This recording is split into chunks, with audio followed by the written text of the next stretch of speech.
पिछले कुछ सालों में हजारों फिल्म आई, लेकिन सिर्फ 4, जी हाँ, केवल 4 ऐसी फिल्में हैं जिन्होंने 10 करोड़ का जादुई आंकड़ा पार किया है। और सबसे हैरानी की बात क्या है पता है? ये चारों फिल्में किसी अलग अलग डायरेक्टर ने नहीं, बल्कि एक ही इंसान ने बनाई हैं। वो इंसान जिन्हें हम बॉलीवुड का राजा मौली कह सकते हैं, उनका नाम है ओनली सतीश जैन। सबसे पहले बात करते हैं उस मास्टरमाइंड की। देखिए, फिल्म इंडस्ट्री में हिट देना आसान है और लगातार हिट देना बहुत मुश्किल। सतीश जैन सर ने ये साबित कर दिया है कि उन्हें ऑडियंस का नब्ज पता है। उनका फार्मूला सिंपल है पर सटीक है। रिलेटेबल कहानी जैसे गांव के खेत से लेकर शहर से मॉल तक कनेक्ट करे, ऐसा संगीत जो डीजे पर बजे और दिल में भी उतर जाए, और स्टार पावर का सही इस्तेमाल, चाहे वो मन कुरैशी हो या अमलेश नागे। ये 4 फिल्में जो 10 करोड़ क्लब में हैं, ये सिर्फ किस्मत नहीं है, ये पूरा कैलकुलेशन है। आइए देखते हैं लिस्ट की पहली फिल्म। रिवाइंड करते हैं साल 2019 में।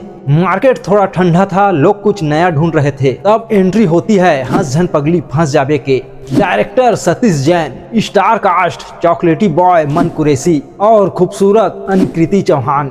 इस मूवी ने बॉलीवुड का बिजनेस का ढंग बदल दिया। जब 2019 में रिलीज हुई तो थिएटर में टिकट नहीं मिल रही थी, क्योंकि इसकी केमिस्ट्री और कॉमेडी एकदम परफेक्ट था। मन कुरैशी की भोलापन और अनुकृति चौहान की अदाएं, पब्लिक पागल हो गई थी। ये वो पहली फिल्म बनी इस दौर की। इसने बताया छत्तीसगढ़ी सिनेमा में 10 करोड़ का पोटेंशियल छुपा हुआ है। इस मूवी ने एक बेंचमार्क सेट किया, बॉस अब क्वालिटी कंटेंट ही बिकेगा।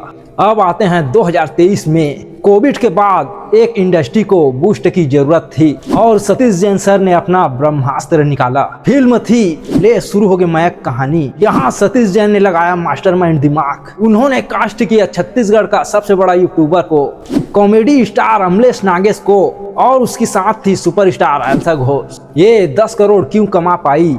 भाई, अमलेश नागेश के फैन फॉलोइंग ग्राउंड लेवल पे जबरदस्त है। जब एक कॉमेडी किंग को सीरियस डायरेक्टर के हाथ दिया गया तो जादू होना ही था। फैमिली ऑडियंस भर भर की गई। इस मूवी ने प्रूव किया सिर्फ रोमांस नहीं, कॉमेडी और इमोशन भी 10 करोड़ कमा सकती है। ये मूवी सिर्फ हिट नहीं थी, ये 2023 में एक त्योहार बन गई थी। अब बात करते हैं सबसे बड़े चैलेंज की। साल 2024, टाइटल ऐसा जिसके वजन ही भारी था, मोर छैया भुइयां 2। दोस्तों, मोर छैया भुइयां पार्ट 1 बॉलीवुड की शोले मानी जाती है। उनका सीक्वल बनाना शेर के मुंह में हाथ डालने जैसा था, लेकिन सतीश जैन ने रिस्क लिया। कास्ट थी मन कुरैशी और दीपक साहू। इस फिल्म ने नॉस्टैल्जिया फैक्टर का फायदा उठाया। पुरानी जनरेशन जो पार्ट 1 की फैन थी और नई जनरेशन जो मन कुरैशी की दीवानी थी, और दोनों थिएटर में पहुंच गए। दीपक साहू के एक्टिंग और सतीश जैन के डायरेक्शन, फिल्म ने बॉक्स ऑफिस पर आग लगा दी। लोगों ने कहा सीक्वल कभी ओरिजिनल से बेहतर नहीं हो सकता, पर कमाई के मामले में सारे रिकॉर्ड तोड़ दिए। बन गई तीसरी 10 करोड़ी फिल्म। और अब लेटेस्ट मॉन्स्टर 2025 की ब्लॉकबस्टर। जब पार्ट 2 हिट हुई तो पब्लिक के भूख बढ़ गई थी। सतीश जैन रुके नहीं, उन्होंने ड्रॉप किया मोर छैया भुइयां 3। कास्ट में थे दीपक साहू, मन कुरैशी, और इस बार एंट्री हुई लक्ष्यजीत की। इस फिल्म ने रिलीज होते ही ओपनिंग डे के रिकॉर्ड फाड़ दी, क्योंकि एक फ्रेंचाइजी बन गई थी। जैसे KGF 1 के बाद KGF 2 का हाइप था, वैसा ही हाइप यहाँ था। दीपक साहू और मन कुरैशी की जोड़ी ने स्क्रीन पर जो बहुकाल मचाया, उसका नतीजा ये रहा, बॉलीवुड की चौथी फिल्म बनी जिसने 10 करोड़ का जादुई आंकड़ा छुआ।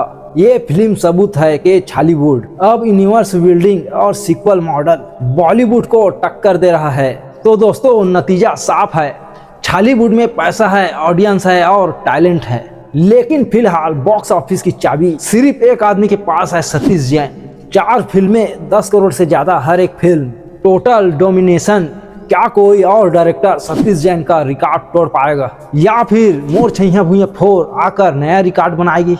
कमेंट में बताओ, इन चारों फिल्मों में से कौन आपका फेवरेट है? हंस झन पगली फंस जावे, ले शुरू हो मैं कहानी, मोर छैया भुइयां 2 या मोर छैया भुइयां 3। मैं सबके कमेंट पढ़ूंगा। वीडियो पसंद आया तो लाइक ठोको और ऐसे ही छत्तीसगढ़ी सिनेमा के अपडेट के लिए सब्सक्राइब ठोको।